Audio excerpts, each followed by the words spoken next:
Oh, there we go. Yes, there we go. Hey, All right. Hey, how you doing? fine. How are you? I'm pretty good. Finally, we've made it. Yeah.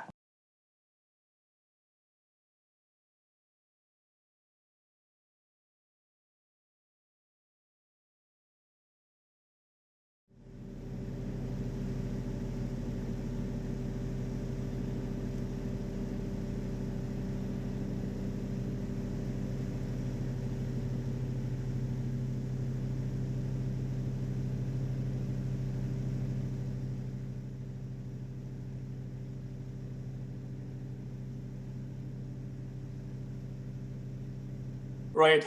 Yeah, it was busy times, but it's, yeah, a little bit more quiet now. Oh, I see. All right.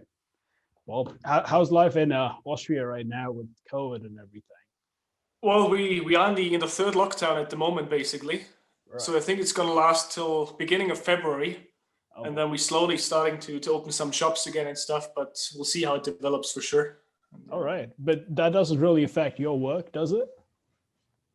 Nope. So we are kind of in the lucky place at the moment. So we're not in the commercial sector. We're not on the airline sector, not in the executive. So we are just basically, well, still continue to deliver all the aircraft Uh-huh. for flight schools, for private owners, for companies. So it's, of course, we had to reduce the production a bit, Yeah. but we are still, I would say, we're in one of the lucky parts in aviation at the moment, I guess. Well, Yeah.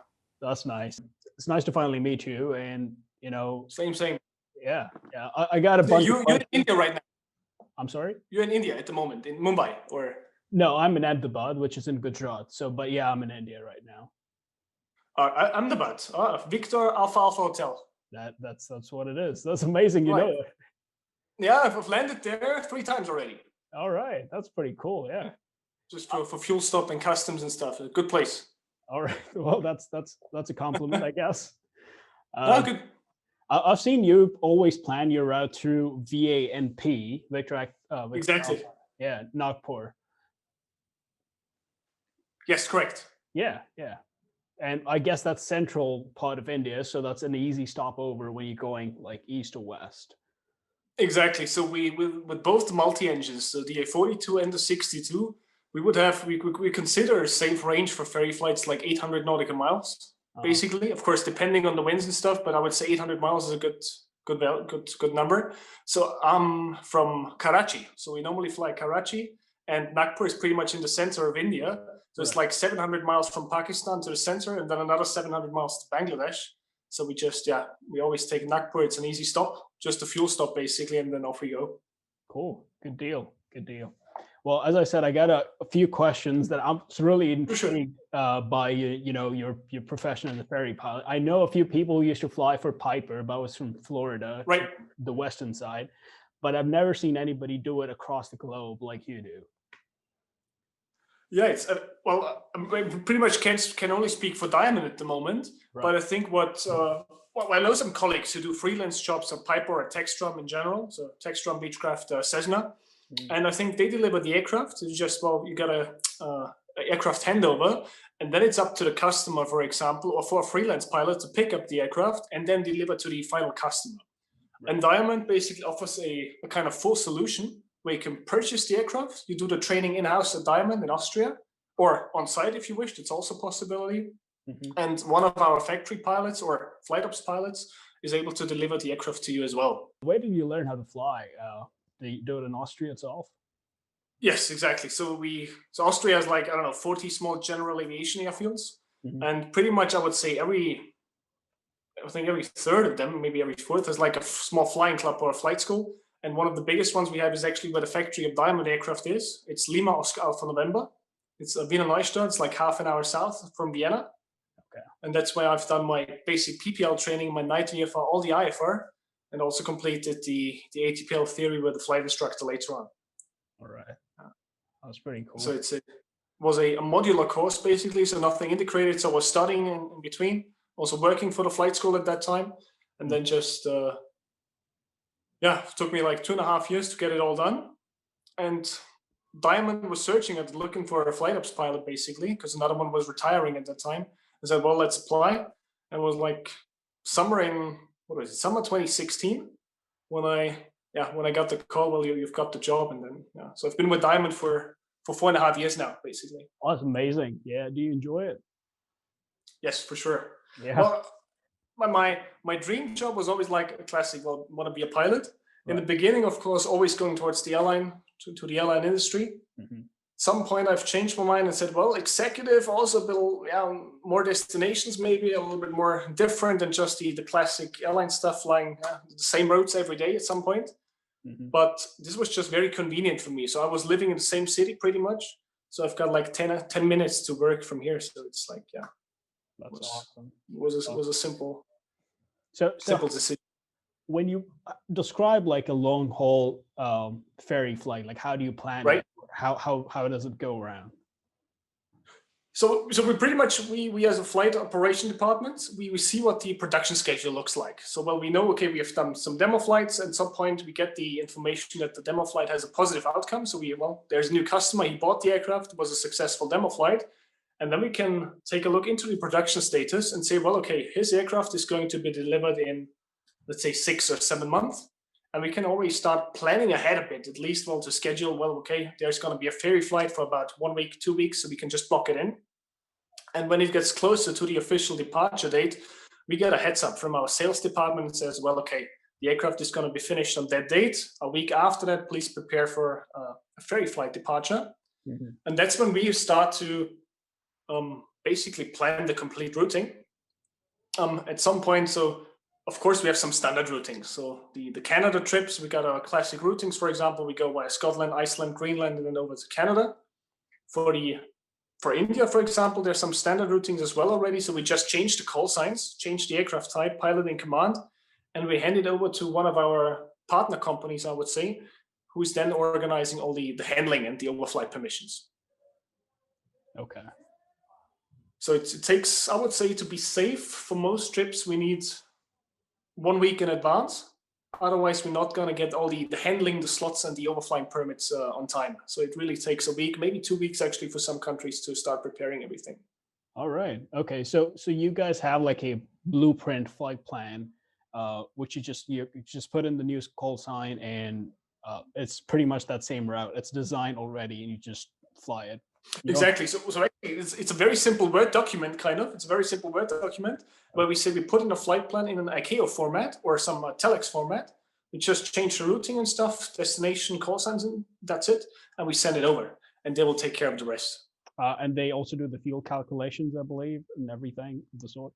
We do it in house. So when we get to know what kind of aircraft type it is and what kind of equipment it has on board, we do it ourselves. But I said with the G1000 and the 42 and the 62, we always just fuel it up to the max, Mhm. and then we say, well, okay, we got 800 miles to go, and that's it. Okay, that's nice, and you can also see your consumption, so you can constantly monitor how much fuel you're consuming. Exactly. So with the range ring, you know it on the MFD anyway. So Yeah. it's a very simple process. If you're not going to make it, you're just going to reduce the power. I mean, the kind of longest flight I've done was from, I think it was Pakistan, Lahore to Bangladesh. And it's like a 12 what is it? 12, yeah, 1300 nautical mile flight, 1200 nautical mile flight, about 6.5 hours. So Oh, you know, well, you can achieve that range, but only with like a 20 or 30 knot constant tailwind. okay. And you constantly, I guess, lean the engine out, or does the autopilot do that, or you have a FADEC doing that? It's a FADEC. Yeah, exactly. Okay. So Awesome. the diamonds which are produced in Austria, they're all the NG versions with the diesel engine. So Uh-huh. they all have the only FADEC control in there. So it's all done by the computer, basically. That's awesome. Yeah. We always struggle to lean it every time we change Right. altitude. It's just So you had the Lycoming ones. yeah, we had a Lycoming, yeah. So what qualifications do you need to become a ferry pilot? Do you need ATPL, or just a CPL is good enough? I would say a CPL is good enough for sure, as well. We are not considered to have any high performance or high powered aircraft. So it's not a turbine engine or anything like that. So a CPL is enough. Most of us, although they come from a kind of like the classical flight school background, Mhm. so most of the pilots at Diamond, they have a theory in ATPL and the practical CPL. So frozen ATPL. Right, frozen ATPL, right. Yeah. Okay, that's pretty cool. So how many flights have you done so far for Diamond in these 4 years? That's a good question. So I think my first flight was, so I got the job in September 2016. Mm-hmm. Then my first, and this year I like 3 or 4 ferry flights. And since then, I think it must have been around, I think I would say about 50. Oh, about look. 50 delivery flights. Um, Maybe a bit more. It really depends, because some of them are those classic deliveries where you fly to a customer, uh-huh. and the other ones are just bring an aircraft to a flight show, to an air show in South America, for example, or bring a DA-42 to Johannesburg. Yeah, Mhm. so it's some repositioning flights, I would say. All right. But so have you ever like nobody wants that, but have you ever like encountered any emergencies while you're traversing the globe? Um, Nothing severe. Yeah, knock on wood, of course. Yeah. Knock on wood. So I would say we're in the lucky spot in Diamond that we say, well, we've got factory new aircraft. Mhm. So they run through the flight testing. They have about 5 hours. We are being handed over the aircraft from the flight test department, and then start the ferry or do the training on it. So the aircraft, when we fly, as I said, between 5 to like 50 hours, I would call factory new aircraft. And there is maybe some minor snags, some minor problems, but nothing severe. Okay. It's of course, with a factory new aircraft, like with any new item, also with a new car, there could be some minor problems that you encounter during a ferry flight. For Mhm. example, that a fuel pump is not working, a transfer pump, Mhm. or a leakage in the oxygen system, something like that. But that's all, I would say, minor items then. Okay. Actually. That's nice. Okay. So you said the longest you did was from Lahore to Bangladesh, is that? Exactly, to what is it, Chittagong or Chattogram now. Yeah, Yeah. I've Okay. read that they have renamed it. Yeah. All right. Cool, cool. So does it ever get boring? Like you're in the cockpit, which is ridiculously small, for 12 hours. Right. um, well, you learn from ferry to ferry. You're getting more and more experience on what to carry and what kind of items do you need. Uh-huh. I always say, well, especially, so we've got a couple of new colleagues as well starting to get into those ferry flights. And I've always said, well, you have to imagine the cockpit now. That's going to be a living room for the next 10 days, for example. Right. And well, of course, all the food, all the drinks that you need, all the water supplies, everything, it needs to be somewhere that you can, of course, grab it in flight. Mm-hmm. But, well, we've got our iPads, and yeah, of course, you're listening to music, and somehow you're monitoring the systems. Mm-hmm. But if you sit in an aircraft for 10 hours as a single pilot, for sure, at some point, it gets kind of, I wouldn't say it's boring. It's just, you're going into a very routine environment. Right. So, So how do you cope with the monotony of, just being a single pilot for like multiple hours? How do you cope with that? Apart, I know like songs, and you can probably, right. entertain yourself for a little bit of time, but what do you do otherwise? Well, at some point, of course, I mean, safety-wise, a little bit, well, stretching out, if it's possible, of course. I mean, all the new ones, they got reclining seats. So you can, at some points, a little bit relax, just stretch out your legs and stuff. But otherwise, it's, I would say, I would compare it as a long-haul pilot, basically. You sit in there, you have the autopilot engaged, you're monitoring the systems. Every now and then you change the frequency, but yeah, that's the normal life then. Of course, what kind of makes it more interesting, we're flying at low altitudes, so the scenery that we see below is kind of, we get to see more a bit, I would say. Right. Yeah. So what altitudes do you fly? I mean, well, the diamonds at the moment, they're certified up to like flight level 180 or 200. mm-hmm. Depending, so the 42 is up to 180. We carry oxygen on board, so most of the time we try to take to get as high as possible, of course, to be as efficient as possible. But of course, depends on the wind. So if I get like a 50-knot tailwind, let's go up as high as possible.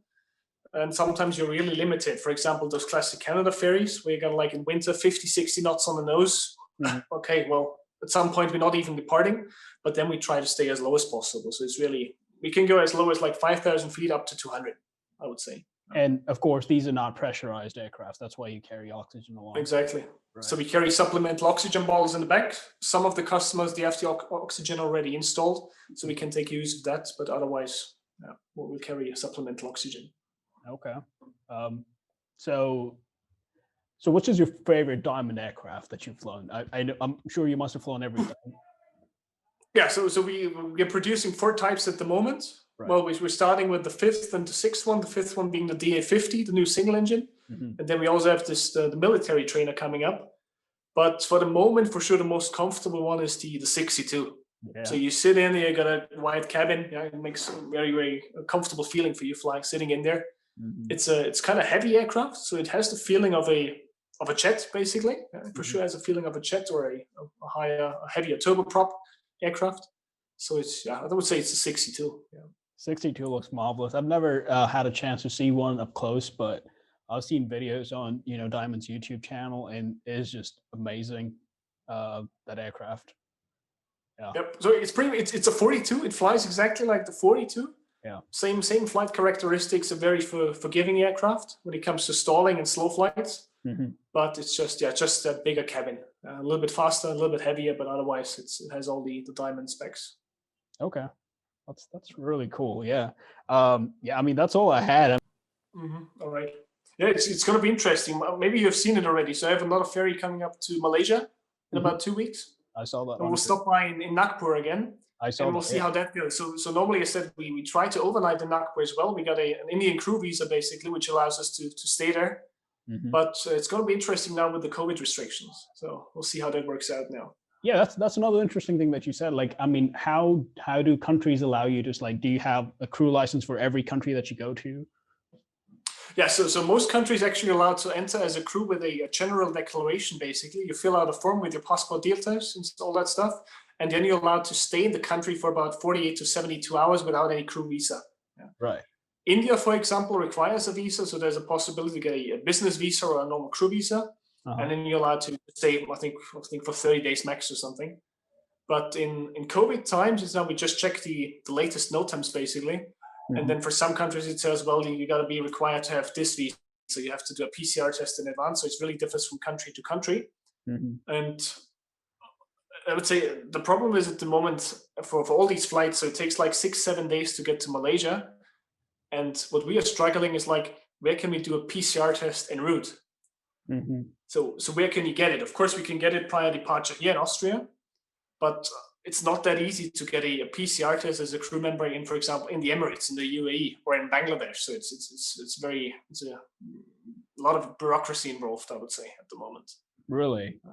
I'm sure you can do it in Nagpur because you could probably just hire any third-party clinic to do it because it's not exactly.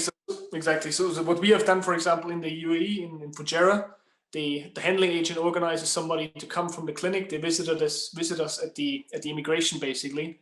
They do the tests, and then you can stay in a hotel room till you get your negative result, basically. Right.